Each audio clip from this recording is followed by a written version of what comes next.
इस्लामाबाद के बल्दियाती इलेक्शन जल्द करवाने की दरखास्त पर फैसला महफूज। इस्लामाबाद हाईकोर्ट के जस्टिस मोहसिन अख्तर क़यानी ने फरीकैन के दलाइल के बाद फैसला महफूज कर लिया। जस्टिस मोहसिन अख्तर क़यानी ने रिमार्क्स दिए, लोकल गवर्नमेंट एक्शन ले और इलेक्शन ना होने के निज़ाम का बेड़ा गर्क हो चुका है। ना कोई प्रॉपर्टी टैक्स लग सकता है, ना कोई काम सीधा हो रहा है। इसी पर मज़ीद बात कर लेते हैं। रिजवान काजी हमारे साथ मौजूद है। जी रिजवान, आगाह कीजिएगा।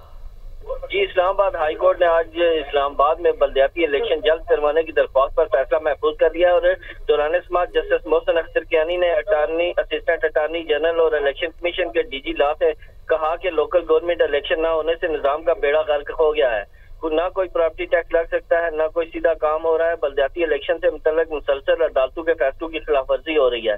जस्टिस मोहसिन अख्तर क़यानी ने यह रिमार्क भी दिया कि हैरत तो इस बात पर होती है कि जिन्होंने खुद एक दिन में इलेक्शन का फैसला दिया, फिर डिवीजन बेंच में बैठकर फैसला मुअत्तल कर दिया। 2021 से आप मुसलसल कानून की खिलाफ वर्जी कर रहे हैं। असिस्टेंट अटार्नी जनरल ने अदालत को बताया कि बल्दियाती इलेक्शन से मुतल्लिक कानून साजी की गई थी, जिसकी वजह से इलेक्शन तासीर जो है वो ताखीर का शिकार हुआ। पार्लियामेंट का काम तरमीम और कानून साजी करना है। जस्टिस मोहसिन अख्तर क़यानी ने कहा कि मौजूदा पार्लियामेंट तो फिलहाल 27वीं आईनी तरमीम में मसरूफ है। अभी पार्लियामान मसरूफ है, आइन की तशरीह में, लिहाजा और कोई तरमीम मुश्किल है। और अदालत ने असिस्टेंट अटार्नी जनरल से कहा कि एजी साहब, हर गलत काम का दफा नहीं किया जा सकता। असिस्टेंट अटार्नी जनरल उस्मान गुमर ने कहा कि पार्लियामेंट सुप्रीम है, वो किसी भी कानून को तब्दील कर सकती है।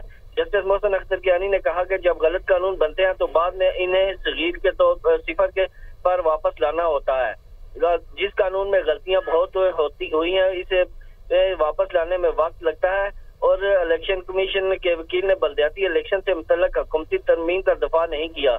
डीजी लॉ इलेक्शन कमीशन ने कहा कि लोकल गवर्नमेंट एक्ट 2025 में की गई बल्दियाती इलेक्शन से मुतल्लिक तरामीम में पेचीदगियां मौजूद हैं। जस्टिस मोहसिन अख्तर क़यानी ने कहा, तो फिर आप बल्दियाती इलेक्शन का शेड्यूल कब दे रहे हैं? और आप बल्दियाती इलेक्शन शेड्यूल दे रहे हैं। आप बहुत शुक्रिया आपका रिजवान।